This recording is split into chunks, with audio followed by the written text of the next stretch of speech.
अपनी समस्याओं का हल कैसे करें।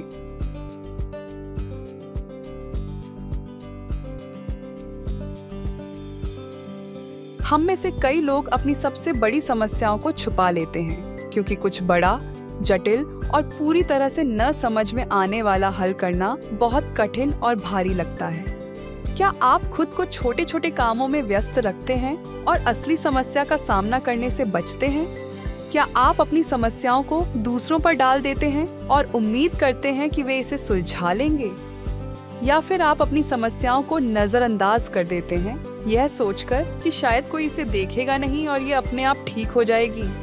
सच तो ये है कि जब हम अपनी समस्याओं को अनदेखा करते हैं तो वे और भी बड़ी होती जाती हैं। आगे बढ़ने का एकमात्र तरीका है कि आप अपनी समस्याओं का सामना करें और समाधान खोजें। इस शक्ति गतिविधि में आप 3 कदम जानेंगे, जिनकी मदद से आप अपनी समस्याओं का सामना कर सकेंगे और उन्हें एक एक करके सुलझा सकेंगे। पहला कदम, अपनी समस्या को नाम दें और उसे स्पष्ट रूप से परिभाषित करें। कई बार हम अपनी समस्याओं को छुपाते हैं क्योंकि हमें शर्म या डर महसूस होता है, इसलिए हम उनके बारे में बात भी नहीं करते। फिर अगला कदम है यह बताना कि आपकी समस्या क्यों है। इसका कारण दें और फिर उस कारण को गहराई से समझने के लिए एक और स्तर नीचे जाएं। उदाहरण के लिए, मान लीजिए आपकी समस्या ये है कि आपको स्कूल जाना पसंद नहीं है। आपके माता पिता और परिवार के लोग आपकी पढ़ाई को लेकर बहुत उत्साहित हैं और वे चाहते हैं कि आप अच्छा करें, लेकिन असल में आप स्कूल जाने से नफरत करते हैं। अब इस पर विचार करें कि क्यों।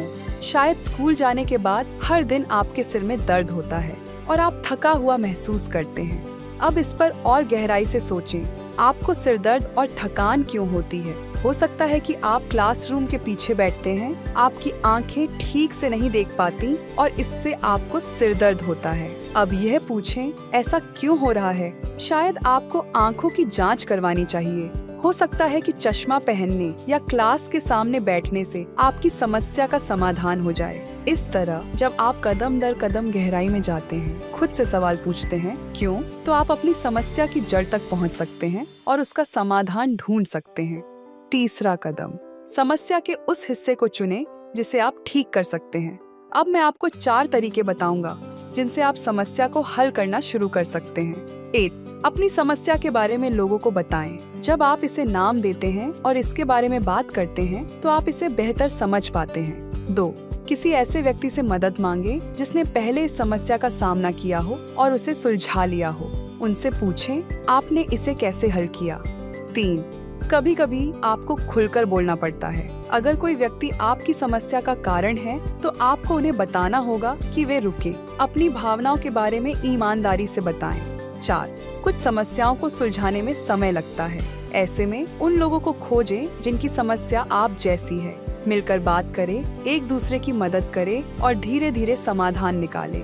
अगर आप इन 3 कदमों का पालन करते हैं और लगातार अभ्यास करते हैं तो अगली बार जब आप किसी मुश्किल स्थिति में होंगे तो आप शांत रह पाएंगे, बेहतर तरीके से प्रतिक्रिया देंगे और समस्या को सुलझा लेंगे। अब आपके पास बड़े और जटिल मुद्दों को हल करने के लिए एक कदम दर कदम मार्गदर्शिका है।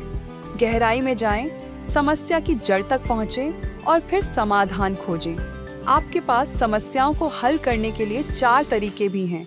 तो शुरुआत करें और अपनी समस्या को सुलझाना शुरू करें। यह करने से आपका मन मजबूत बनेगा।